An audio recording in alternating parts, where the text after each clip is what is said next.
7. Atos 2, 42 a 47. Quero continuar falando um pouco dessa temática que nós falamos ontem, da unidade.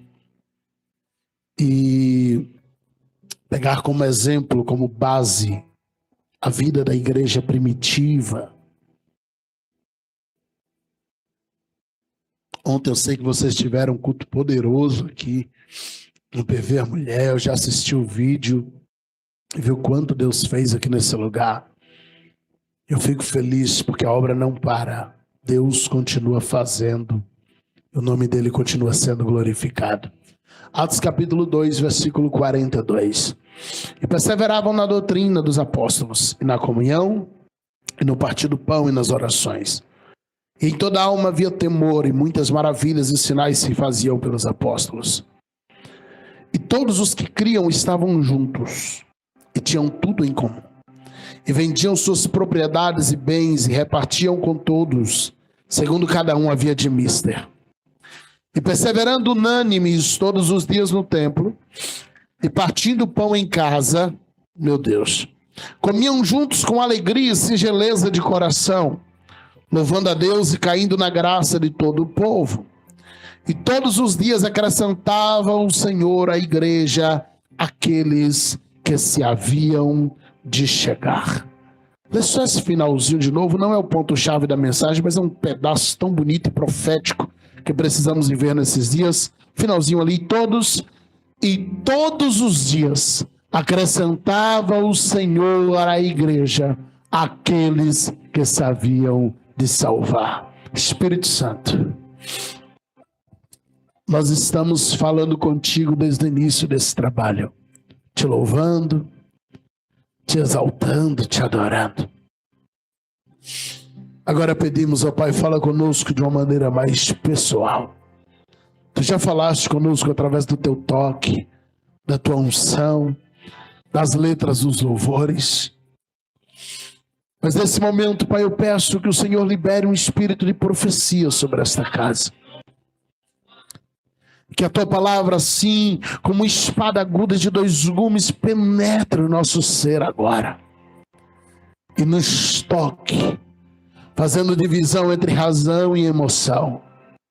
Indo até o mais profundo do nosso ser, na fonte do nosso sangue, para a partir dali tocar todo o corpo. Que o teu Espírito venha sobre nós enquanto te damos a nossa atenção agora, Pai. Nos comprometemos e creio que posso falar pela tua igreja, que vamos te glorificar cada vez que a palavra falar conosco. Não vamos lhe negar a nossa glória, não vamos lhe negar o nosso aleluia. Ah, Espírito Santo, da mesma maneira não te pedimos, não nos negue a tua unção. Mas venha sobre nós nessa noite de uma maneira pessoal, Abba. Nós queremos te sentir de uma maneira íntima nessa noite. Faça um pouco mais. E nos torna mais sensíveis. Em nome de Jesus. Amém. E amém.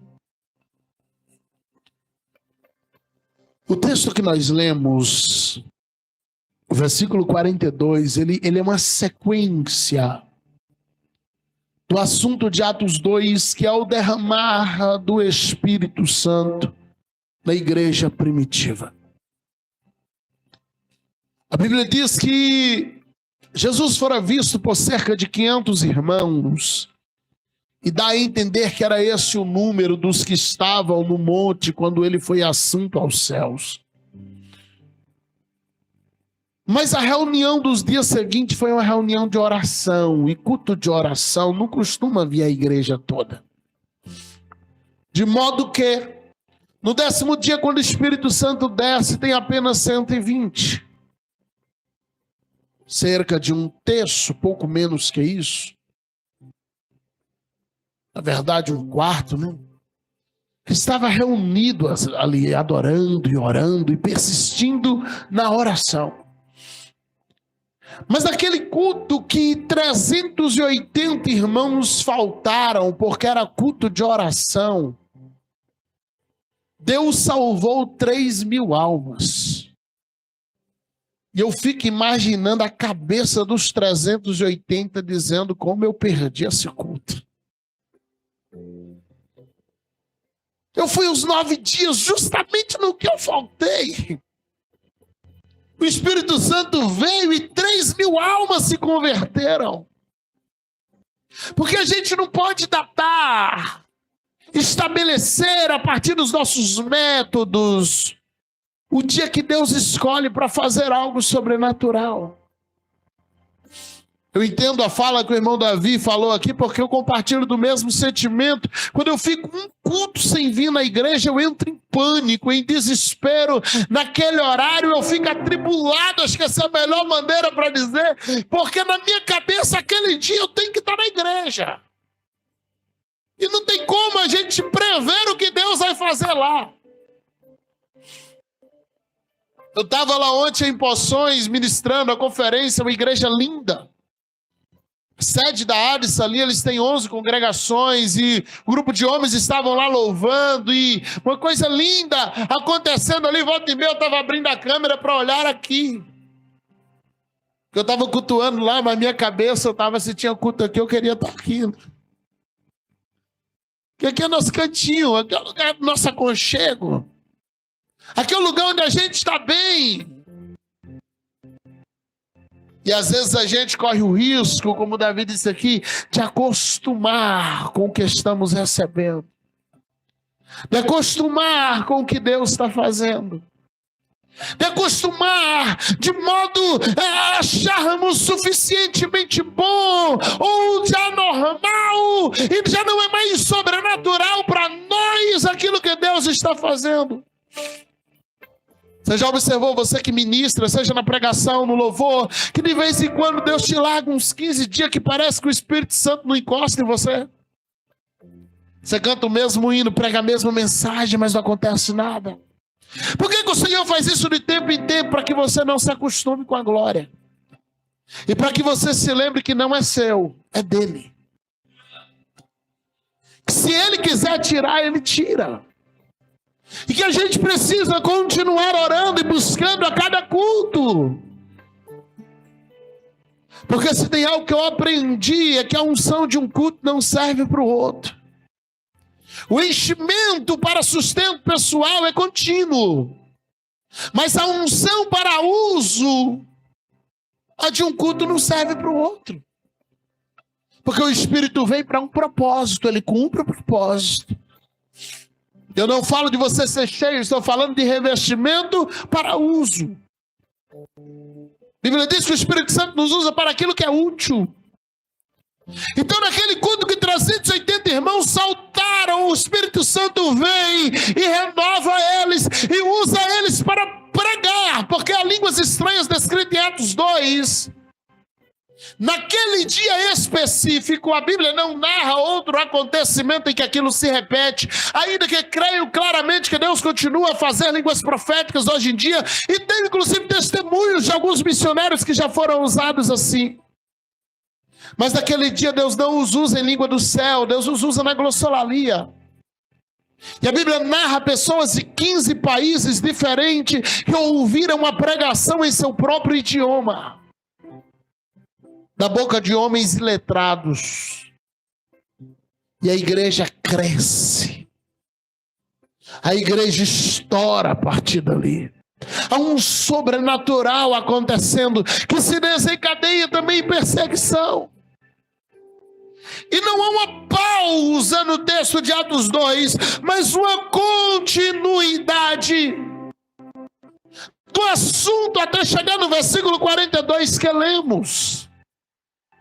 E no versículo 42, Lucas está narrando o que parece ser a continuidade não apenas dos dias sequentes, mas dos meses, dos anos sequentes, aquilo que acabou de acontecer. Ele começa dizendo no versículo 42, e perseveravam. Ele está dizendo que eu vou falar a partir daqui Não é algo que aconteceu um dia ou outro, não era caso isolado, não. Era algo contínuo. Havia uma perseverança em tudo que eu vou narrar a partir de agora.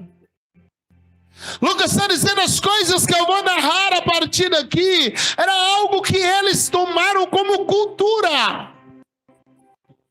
A palavra que mais falamos aqui nos meses de maio e junho foi cultura. Cultura da honra, cultura do amar, do servir, do honrar, porque se isso for apenas um slogan para nós, isso vai passar. Se isso for apenas palavras bonitas, hashtag que a gente coloca nas postagens da igreja, isso vai ser esquecido. Mas se isso for uma cultura para você, um dia alguém vai poder dizer: olha, eles tiveram uma jornada da honra em 2024, mas em 2030, em 2040, se Jesus não voltar até lá, eles perseveraram. Eles continuaram, aquilo se tornou uma realidade. Nós não queremos ter fases na PV. Nós não queremos viver de fases. Essa agora é uma fase boa, essa é uma fase ruim. Não. Nós passaremos aqui por propósitos diferentes, para tempos diferentes. De tempos em tempos, Deus nos dá uma direção diferente. A gente conduz a igreja para um determinado aprendizado. Mas a unção, ela precisa ser contínua. O lugar secreto precisa ser uma realidade. Não pode ser uma temporada. Não pode ser fruto de uma campanha.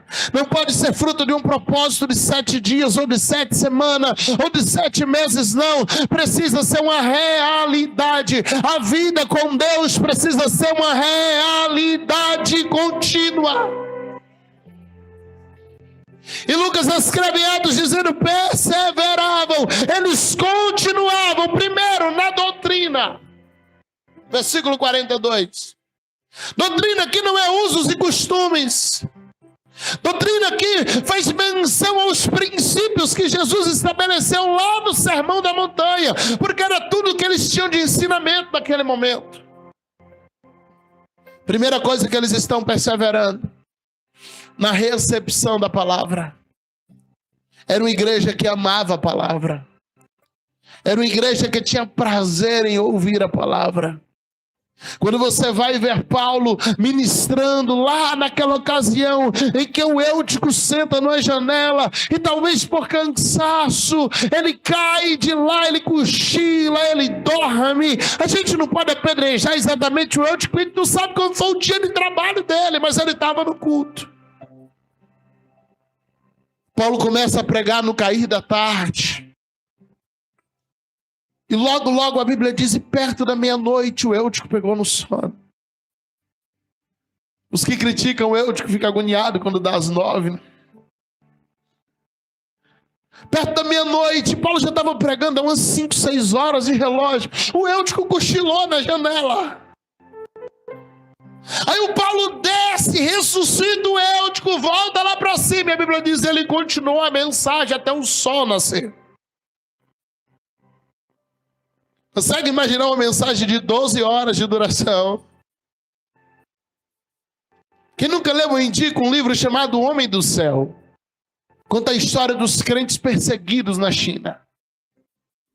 É alguém que conseguiu fugir de lá, ele mora hoje nos Estados Unidos, ele conseguiu escrever a história de tudo que eles passavam. E ele diz: nós ansiávamos tanto por um culto, que quando encontrávamos um lugar numa roça, numa fazenda, que não conseguíamos, que ninguém sabia onde era, nós chegávamos a emendar 4, 5 dias, dia e noite, sem parar o culto, porque não sabíamos quando teríamos outra oportunidade. E quando não tinha nada mais para falar, eles sentavam e alguém ficava lendo a Bíblia em voz alta. Ele disse: se fosse preciso, a gente lia o Novo Testamento inteiro. E depois recomeçava o culto que não chegou nem a parar. Aquela igreja amava a palavra. Lembro-me daquele livro que ele narra dizendo: certa feita chegou missionários americanos lá, ficamos muito felizes, dizendo: uau, finalmente teremos alguém que conhece Bíblia aqui para nos explicar o que a gente estuda sozinho. E eles falam, e eles pregam 40 minutos. E depois disso eles não têm mais mensagem. Achávamos que eles nos ensinaríamos a noite inteira, os irmãos chineses falando. Mas os irmãos da América só pregam 40 minutos. E depois, se a gente quiser mais culto, a gente tem que continuar sozinho. E eles se assustam com a gente. E ele conta que um dia aquele missionário indo embora disse, olha, nós da igreja da América vamos orar por vocês. E aqueles irmãos chineses dizem, não, é a gente que vai orar por vocês.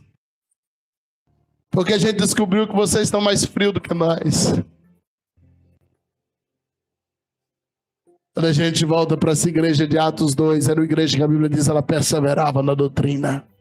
Ela perseverava na palavra. Ela tinha prazer de sentar para ouvir a palavra de Deus. Que o Senhor levante uma multidão como aquela de Lucas 4, que a Bíblia diz, a multidão cercou Jesus na praia e as pessoas queriam ouvir a palavra de Deus. Que o Senhor nos levante como homens e mulheres sedentos pela palavra, insaciáveis, como eu falei aqui na terça-feira, que por mais que você coma e coma e coma, você não se sacie, queira mais, queira mais, queira mais, que você ame perseverar na palavra. Porque é a palavra que te sustenta, é a palavra que te cura, é a palavra que te liberta, é a palavra que te restaura, é a palavra que te estrutura, é a palavra que te levanta, é a palavra que te mantém de pé, é a palavra que te purifica, é a palavra que te dá força para vencer as provas, é a palavra que mantém a promessa de pé, é a palavra que nos garante que um dia Jesus voltará e nós iremos morar com Ele no céu. Cadê os que amam a palavra? Só quem ama a palavra, dá um brado de glória aí. Aleluia! Aleluia! Perseveravam na palavra. Eles amavam a palavra. Eles queriam conhecer a palavra. Eles se reuniam em multidões para ouvir um pregador pregar, para ouvir alguém expor a palavra. E o Lucas diz, isso não era uma fase, não era coisa de momento, era perseverança, era continuidade, era a cultura da igreja, era a realidade da igreja. Irmãos, uma igreja que ama a palavra é uma igreja madura, uma igreja que ama a palavra é uma igreja estruturada, uma igreja que ama a palavra é uma igreja que aguenta receber algo mais sólido, que está pronto para uma revelação sobrenatural do céu. Nós amamos tua palavra, Jesus. Segunda coisa da igreja primitiva, segunda característica, eles perseveravam na comunhão, na koinonia. Eles estavam unidos. Precisamos separar a união de unidade. Abe Uber, líder do projeto MDA de células, ele costuma falar que união é um saco de batata amarrado. Estão todas no mesmo ambiente, estão todas juntas, estão todas indo para um mesmo lugar. Mas se alguém abrir o saco, se cortar o que amarra elas, cada uma toma a sua direção sem esperar, amiga. Porque elas estavam em projeto de união, mas não estavam em unidade. Aí o pastor Ibiúbe diz assim, se você quer ver unidade, pega as batatas, cozinha e faz um purê de batata. Porque agora você pode emborcar a panela em cima da mesa e elas não separam mais. Você pode separar por porções, mas nunca conseguirá pegar de uma batata só, porque um pedaço de uma está na outra. Aquilo que uma carrega já está inserida na outra. Está uma bebendo da fonte que a outra carrega. Jesus não chamou a gente para viver em união, Ele chamou a gente para viver em unidade. Ele está querendo que a gente vire um purê de batata, que se for necessário, de modo que todo mundo beba da fonte que o outro carrega, que todo mundo tenha um pouquinho do que o outro tem. Isso é comunhão. Por que o Espírito Santo não deixa a gente usar os dons para si? O único dom que você usa para a sua própria vida é o dom de línguas. Quem fala em línguas edifica-se a si mesmo. Fora desse, não há nenhum outro dom que possa ser usado para si. Lembro-me de algumas situações bem inusitadas de ver pessoas profetizando no meio da igreja e depois de não achar ninguém para poder endereçar a bendita profecia, diz: não, o Senhor me usou para falar comigo mesmo. Isso não tem base bíblica. Tu teria que estar no meio de um deserto para Deus ter que proporcionar uma situação dessa. É por isso que alguém muito usado em dom de curas, às vezes acaba o culto depois de curar muitos doentes e vai para casa doente. Porque Deus não deixa a gente usar o dom para si, para que você não perca o entendimento de que você precisa do seu irmão. Então Ele me usa para te edificar e Ele usa você para me edificar. Ele me usa para dar a você do que eu carrego. Ele te usa para me dar do que eu carrego e vai gerando comunhão no meio da igreja. A gente vai andando junto e um vai carregando do que o outro carrega. Um vai tendo um pouquinho da identidade do outro, de modo que daqui a pouco a gente pode dizer como Jesus: eu e o Pai somos um. Os unicistas endoidam nessa fala de Jesus para dizer: não, não tem dois, é um. Ele disse que era um. Mas em João 17, Jesus diz: Pai, eu oro para que eles se tornem um, como eu e o Senhor somos um. Porque se eles se tornarem um entre eles, eles serão um conosco. E assim como eu e o Pai somos um, eles também serão um com o Pai. Eles também serão um com Cristo, meu irmão. Quando entendermos que o segredo para o céu está na convivência da igreja, nós desfrutaremos de algo muito mais sobrenatural do que vivemos até agora. Não é só amarrado dentro de um saco de batata. Precisa estar amassado e feito purê. Precisa estar unidos de modo que já não seja possível não ter um pouco do que o outro tem. Que já não seja mais possível não carregar um pouquinho do que o outro carrega. O Senhor quer estabelecer uma koinonia nesses dias. Uma comunhão que nos leve a celebrar o que o nosso irmão carrega. Nós falamos tanto disso aqui na Jornada da Honra. Honrar é celebrar o presente que o outro é para a minha vida. Honrar é celebrar o presente que o outro é para o meu ministério. O presente que o outro é para a minha espiritualidade. Ah, meu Deus, Deus não pode fazer nada no nosso espiritual se Ele não puder fazer na nossa humanidade primeiro. A gente vive uma geração que está tentando ser anjo. Então a gente aprendeu a falar espiritual.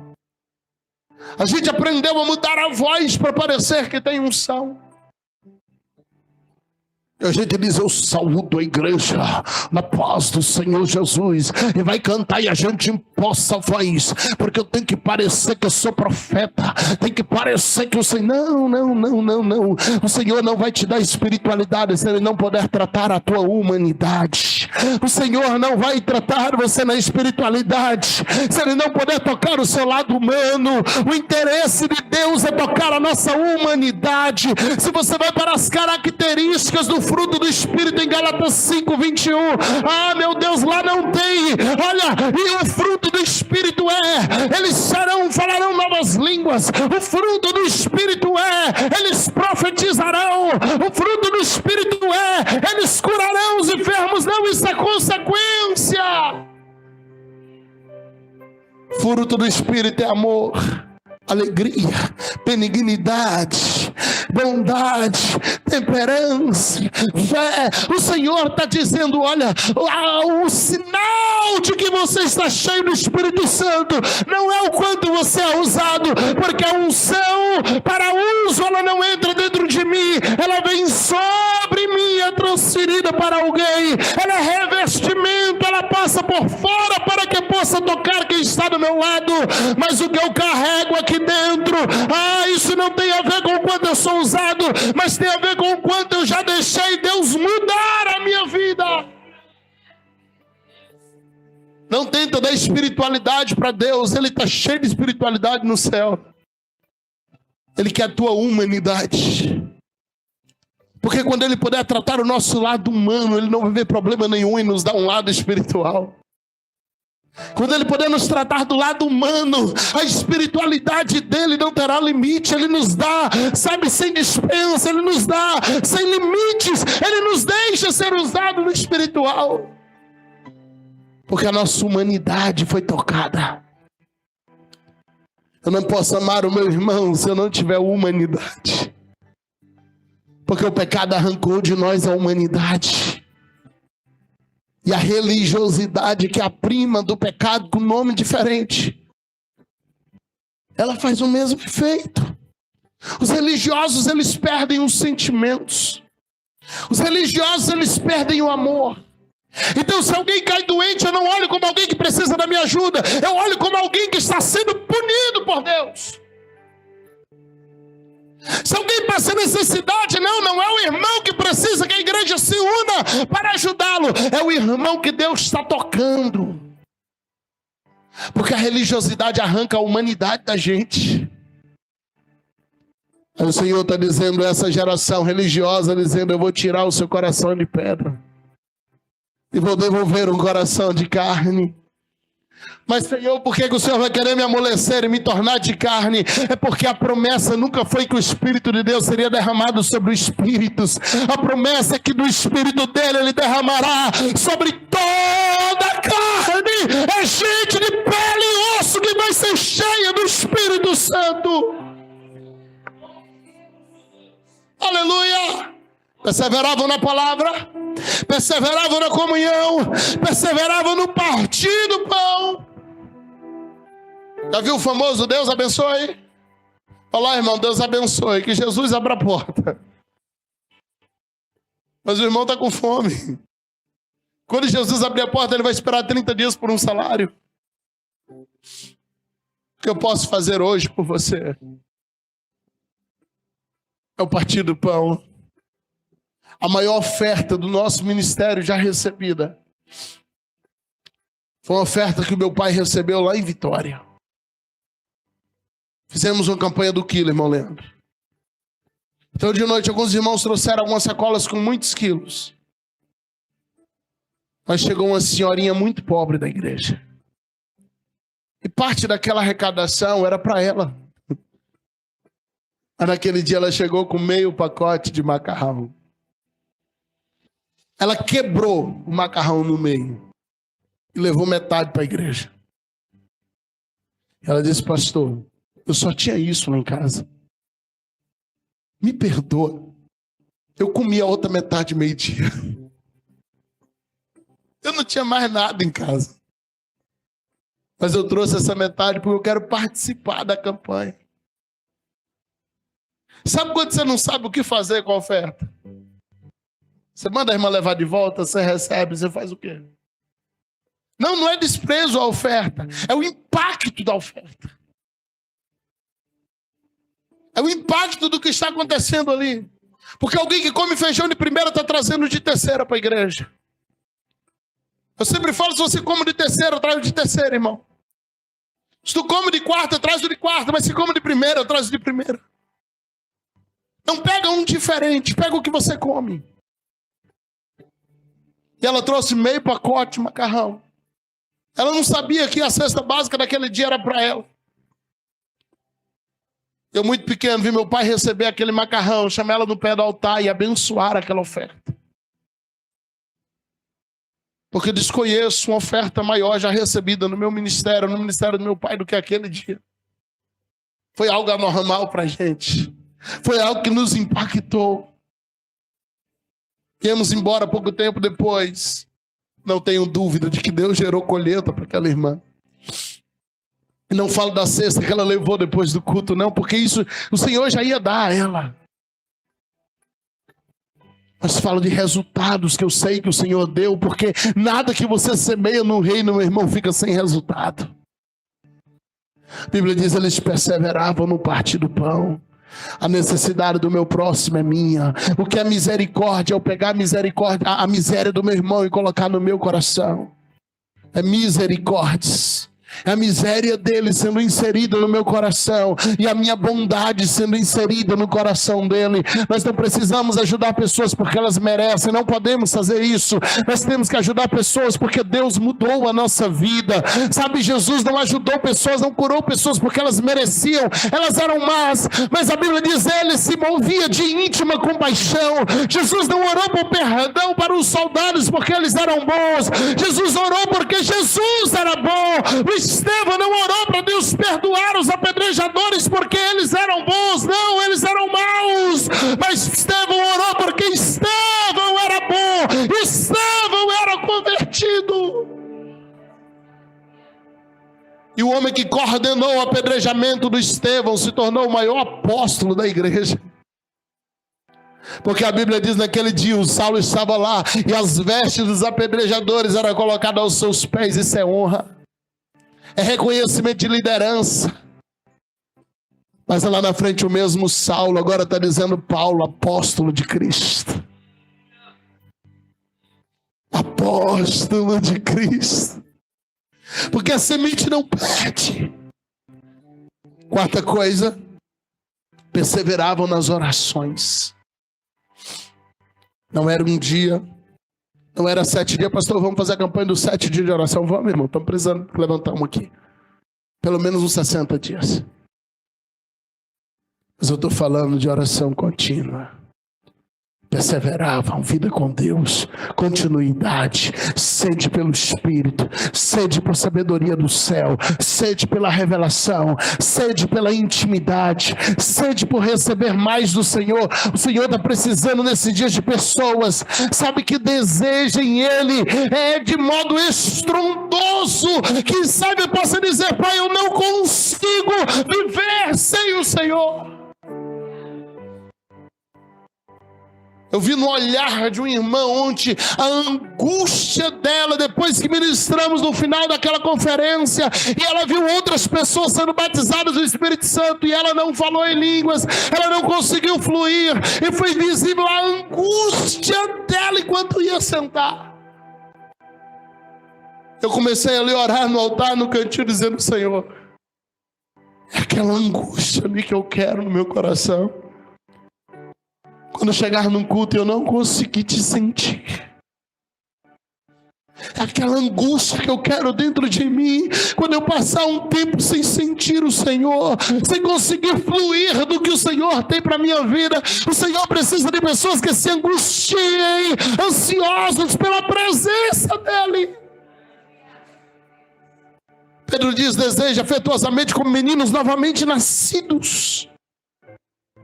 Você já viu recém-nascido negociando fome? A mãe diz, eu estou ocupada, filho. Espera aí que daqui a pouco eu dou de mamar. Ele espera porque não sabe andar. Mas berra até a mãe chegar. Porque há um anseio por aquilo que ele deseja. Pedro diz, é nesse nível que você deve desejar Deus. É nesse nível que você deve desejar a presença. Como crianças novamente nascidas, mas agora desejando o leite racional, desejando a presença. Versículo 43, em cada alma havia temor. Que me leva a temer a Deus. A Bíblia diz que o temor ao Senhor é princípio da sabedoria. Eu temo ao Senhor quando eu reconheço quem Ele é. Eu temo ao Senhor quando eu entendi quem Ele é. Já não é um medo que a religiosidade impõe. Não, eu vou fazer isso aqui porque senão Deus vai me pôr no leito. Não, não é isso. Deus não nos deu um espírito de medo, de escravo. Ele nos deu um espírito de filho. O temor é um respeito concentrado que se manifesta em ações. Eu sempre brinco, eu não brigo com o lutador porque eu apanharia dele. Não brigo com minha mãe porque eu sei quem ela é para mim. Nos tapa, Ganharia fácil. Minha velhinha está com a saúde já calibrada, coitada. Mas há um temor, porque eu sei quem ela é. E quando eu entendo quem ela é, eu entendo qual é a minha posição diante dela. Quando você teme ao Senhor, você reconhece quem Ele é. E por entender quem Ele é, você entende sua posição diante dele. Por entender quem Ele é, você entende qual é o seu lugar diante dele. É o meu Pai, mas é o meu Senhor.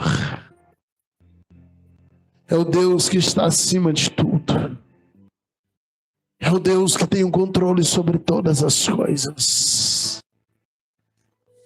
Que usa a terra como escabelo do pé. Sabe o que é isso? É descanso, é o puff da canela de Deus.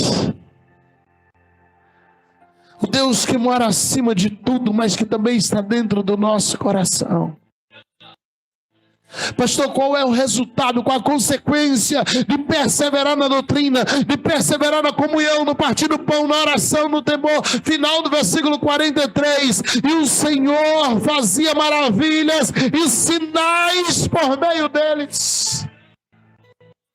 Quando você ama a palavra, quando você vive em oração, quando você vive na busca pelo Senhor, os sinais de Deus não lhe serão recusados. Se você pular lá para o versículo 46, diz que eles perseveravam unânimes todos os dias no templo e nas casas. O que é unânime, pastor? É no mesmo ânimo. Eles compartilhavam do mesmo ânimo, da mesma vontade, da mesma sede. Eles estavam compartilhando do mesmo propósito com Deus. Aleluia! Joga para Efésios 4:12 e você vai ver que esse é o alvo do céu. Aperfeiçoamento do corpo. Para que a gente já não seja mais menino levado em volta por qualquer vento de doutrina. Versículo 16 vai dizer: mas antes todo o corpo bem ajustado, com o auxílio de todas as juntas, gera crescimento do corpo e edificação em amor. Pastor, o que precisa para a igreja crescer? Eu acho que é os pastores lá que não está muito bom. Será que não é os obreiros? Será que é os irmãos? Não, está faltando todo o corpo. Está bem ajudado. Está faltando ter o auxílio de todas as juntas. Ninguém pode ficar de fora. Essa não é a causa de alguns. Essa não é a causa de um corpo de obreiro ou de um grupo de adoração, não. Essa é uma causa de todo o corpo. Todo o corpo, todo o corpo. Todas as juntas precisam perseverar na palavra, na doutrina, na comunhão e no temor do Senhor. É todo o corpo. É uma responsabilidade de todos nós. É um desejo que tem que nascer em todos nós. Não adianta eu entrar aqui e orar sozinho dizendo: Espírito Santo, me encha hoje. E 2 ou 3 fazer a mesma oração. Porque continuaremos a sair com cultos diferentes no mesmo ambiente. O rio é o mesmo. Não é o rio que afunda onde Ezequiel está. É Ezequiel que entra para mais dentro do rio. O rio é o mesmo. E no mesmo rio tem alguém com água pelo tornozelo. No mesmo rio tem alguém com água pelo joelho, no mesmo momento, na mesma hora, no mesmo rio. Porque águas na Bíblia é a palavra, águas no profético é a representação da palavra. Rios no profético fala de mover do Espírito Santo. Se você volta no início do texto, Ezequiel vê qual é a fonte daquelas águas. Ele diz: as águas saíam de debaixo do trono de Deus. As palavras iam sendo liberadas. E à medida que ia juntando muitas palavras, a água se transforma num rio. O que é isso na profecia, pastor? Onde tiver muita palavra, o Espírito Santo se manifestará. Agora é o mesmo rio. É a mesma mensagem, é o mesmo mover, é a mesma unção. Todos no mesmo local, no mesmo momento, mas em níveis diferentes. Aí lá em Efésios o Senhor diz que tem que haver unidade de fé, unidade de conhecimento, unidade de paixão. Precisamos desejar no mesmo nível. Eu vou para a praia, meu limite é a cintura. De vez em quando eu quero chegar com água até o peito, e aí minha mulher me puxa e fica gritando no meio de todo mundo que eu não sei nadar. Tem que envergonhar publicamente. Estamos na mesma praia. Meus filhos ficam com águas que para mim bate no tornozelo. Outro fica mais à frente com água que dá no pescoço. Tem alguém com água pelo joelho. Tem alguém que mergulha, vai até uma ilha, um barco lá no meio e volta. E no final do dia todos dizem a mesma coisa. Eu estive naquela praia hoje. Olha, eu estive lá e me molhei naquela praia. Olha, eu estive lá e passei o dia na praia. Estivemos na mesma praia, no mesmo horário, no mesmo local, mas tivemos experiências diferentes. Isso não pode acontecer na igreja. Vamos ficar de pé. Qual é a minha oração para esses dias, pastor? Diga a Deus, eu quero mergulhar até o nível mais profundo que alguém já mergulhou. Deus, eu quero mergulhar até o lugar que só alguns corajosos tiveram coragem de ir. Deus, eu quero mergulhar até o lugar onde apenas alguns tiveram coragem de chegar. Estamos no mesmo rio, mas não podemos ter experiências diferentes. Se o rio é a mesma, a experiência tem que ser a mesma. Mas o rio não vem até você, é você que entra. É você que avança. É você que mergulha. Será que o Espírito Santo olhar no meio de nós aqui vai encontrar alguém com alguma sede? Eu me pergunto isso a cada culto. Será que o Espírito Santo passar e sondar o nosso coração agora? E eu sei que Ele está fazendo isso nesse momento. Qual é o nível de sede que Ele está encontrando aí? Do altar à portaria. Se o Espírito Santo nos sondar agora, qual é o nível de fome que Ele está encontrando aí? Será que é um coração angustiado por mais? Ou teu coração já está satisfeito? Se o que você já sentiu até agora está bom para você, que bom, o Espírito Santo não tem mais nada para te dar. Mas que Ele encontre fome aí agora, por favor. Olha por dentro de nós, Espírito Santo. Alguém precisa estar faminto aqui, Pai. Olha para dentro de nós agora, Jesus. Nos faça desejar a Tua presença, Pai. Destrava, Jesus. Destrava os bloqueios que nos impedem de mergulhar. Quantas vidas que já deveriam estar vivendo o sobrenatural, Pai. Mas não tem força nem para dar um aleluia. Já deveria estar sendo usado por Ti, mas não tem força nem para dar um glória. Não consegue mais levantar a voz para orar, Deus. Perdeu a fome. Perdeu a sede. Está satisfeito com o raso e ai de quem falar que não está bom. Ah, meu Deus, põe fome nessa igreja, Pai.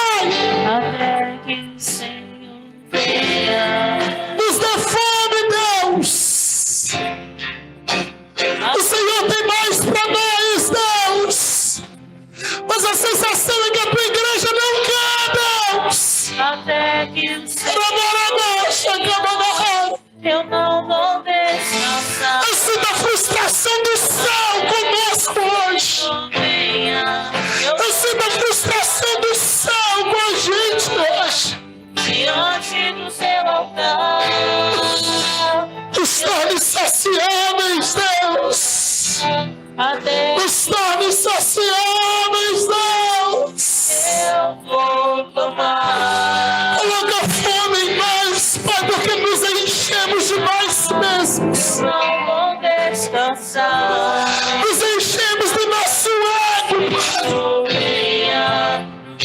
mais fora. Nos enchemos das nossas coisas e deixamos o teu Espírito no fora. Diante do seu altar. Acha alguém faminto aqui, Jesus. Acha alguém faminto aqui, Jesus. Acha alguém faminto aqui, Jesus. Acha alguém faminto aqui, Jesus. Me encontra aqui faminto, Pai, põe fome e sede dentro de mim. Põe fome e sede dentro do meu coração, Deus. Põe fome e sede dentro do meu coração, Pai. Põe fome e sede dentro do meu coração, Pai. Eu vou voltar. Eu quero mais, Deus. Eu quero mais, Deus. Eu quero mais, Deus. Vou descansar. Eu quero mais. Até que o Senhor venha. Eu vou agora minha vida. Eu quero mais, Deus. Diante do O Senhor. raso não é o lugar que eu quero estar, Jesus. Até que o Senhor venha. O raso não é o lugar que eu quero estar, Jesus.